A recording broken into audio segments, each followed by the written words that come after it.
Hey, what's up? It's Eric Tishal, the rider of the Red Horse of the Book of Revelation. And today we're going to be talking about coming as a child.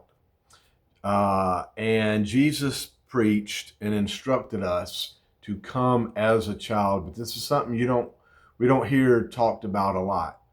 Um, but it's extremely important that we come as a child when we approach the Lord.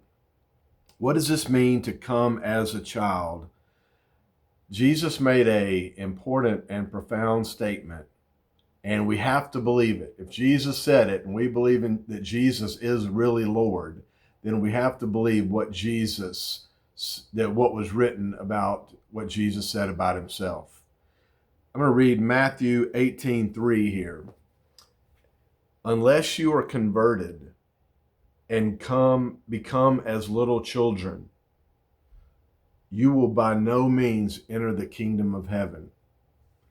That's what Jesus said about himself. I didn't write it. Don't shoot the messenger. But the reality of the situation is, it's so important that he said, if you do not become converted and become like little children, think about this. Have you done this in your walk with the Lord?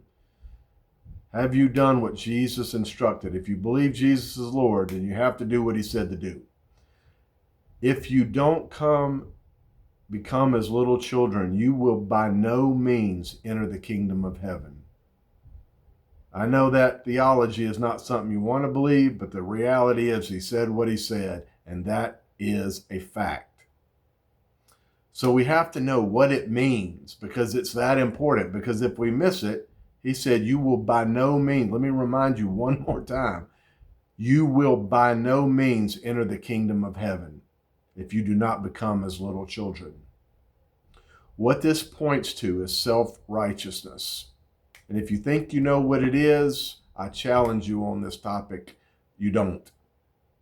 But I'm going to teach you here today what self-righteousness is and why it's important to come as little children to the Father.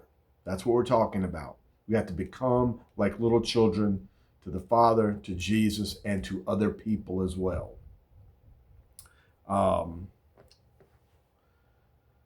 The lesson is humility. At the end of the day, we're talking about humility. Humility towards the Lord, humility towards other people. What's the problem? Thinking you know everything. You know all the right answers, and you don't need to get with God for his answers and decisions. Self-righteousness. How does a child come? They don't pretend to know anything. Jesus preached, come as a child. I preach, come as a baby. Why? Not pretending to know anything or even able to do anything for yourself. Totally dependent on God the Father. Come as a little child, because when little children come, they simply come to learn. They don't pretend to know anything. How do adults come? The complete opposite. Adults know all the right answers. I see it every day on social media. Adults arguing back and forth. And everybody thinks they have the right answers, and they do not. Very rarely do I see someone who comes as a child just saying, hey, Father, teach me. Being humble to others, humble to God. As a result, they don't seek the Lord. They don't seek his answers. They don't seek his right decisions. That's called self-righteousness, being righteous in their own eyes. So what does God do with people like this? Jesus said, let me remind you one more time. It's in the book. Look it up. One more time. Matthew 18:3. Unless you are converted and become as a little children, pretending to know nothing, and ready and willing to learn everything from the Lord, thinking you can bring it with you. You cannot. You will by no means enter the kingdom of heaven. That's what Jesus said. You have to take it up with him. God resists the proud. If you think you know everything and you think you have all the right answers, God resists you. God resists the proud who think they know everything. James 4:6, it's in the book. Then elsewhere in Matthew 11:25, Jesus thanked God. He said, "Thank you, Father, that you have hidden these things from the wise and the prudent. I thank you, you have hidden them from the wise and the prudent." Now, that's something the modern day church will tell you need to be. Brother, you need to be wise and you need to be prudent. Absolutely not. That is wise in your own eyes. That is self-righteousness. Jesus himself, look it up for yourself. Matthew 11:25. Father, I thank you that you have hidden these things, these important things, from the wise and the prudent. I thank you, you've hidden these things from the wise and the prudent, because they're wise in their own eyes. And revealed them to who? Babes. Those who come like babies, those who come like children. You've hidden them from the wise and the prudent and revealed them to those people who come as a baby, as a child, appearing and presuming to know nothing. What did Paul preach? I determined not to know anything other than Jesus Christ and him crucified. Jesus said it. Paul said it. Proverbs 3:7, we have the same thing. Do not, I repeat, do not be wise in your own eyes. And what I'm seeing in the church, the world, the worldwide, is everyone is wise in their own eyes. And that is because they are not seeking the Lord and getting his answers and his decisions and his righteousness. What is self-righteousness? I always know the answer and I don't need to get with God for it. Self-righteousness. I always know the right answer. And nothing could be further from the truth. The reality of the situation is you do not know good from evil. And I know there will be a lot of people who want to take issue with that. And I say bring it on, because we were never intended to know the difference between good and evil. The problem goes back to the garden. The day you eat of the knowledge of good and evil, you will surely die. Underscores exactly what we're talking about.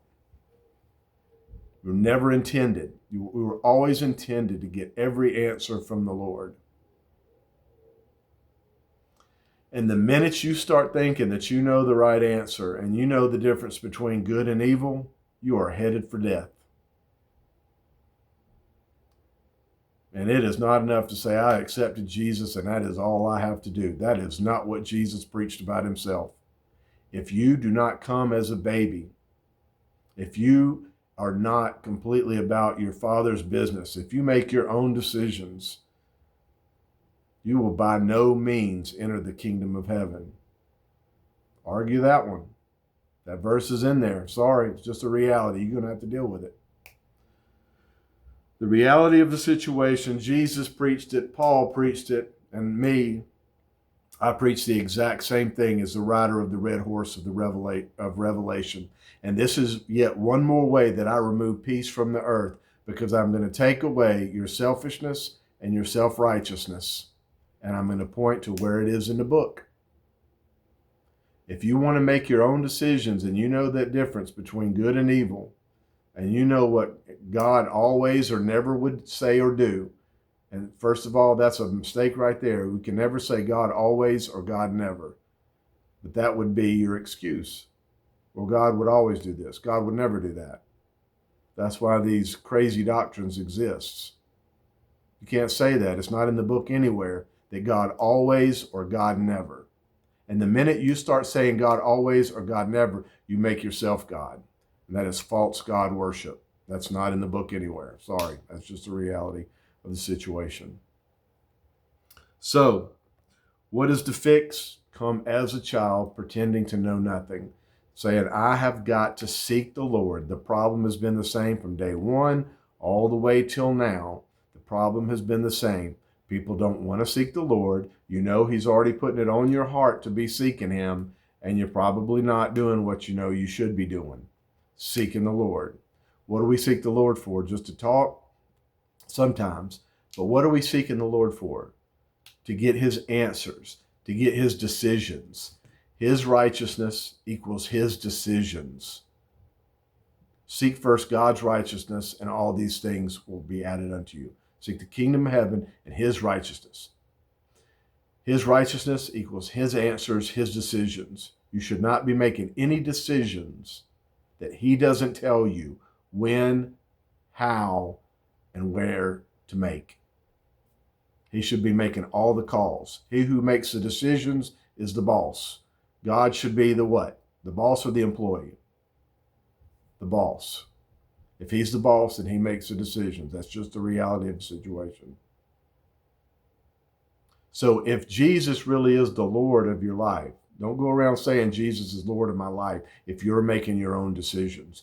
If you're making your own decisions and you're not seeking God, understand me. You are self-deceived if you think Jesus is the Lord of your life and you're making your own decisions. That's crazy talk. That's just the reality of the situation, whether you like it or not. You want God, you want His righteousness, you have to seek Him, and then you have to wait and listen for His answers. That's all there is to it. All right? That's the fix.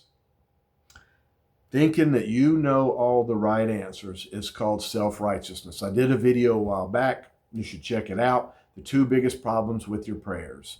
Number one, selfishness. I want what I want. Number two, self-righteousness. I know the best way to go get it for myself. That is not a laid down life.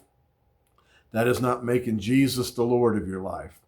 That is not seeking God first in His righteousness. That is called self-deception. I want to remind you, you were bought with a price and you are no longer your own. You are not allowed to make your own decisions. Sorry if you don't like it. It's in the Bible. I didn't write it. I'm just a messenger. I'm the rider of the red horse of the book of Revelation, and this is how I remove peace from the earth. Name's Eric Tishal. Check out some of the other videos and let me know if I can help you in any way. Thank you very much.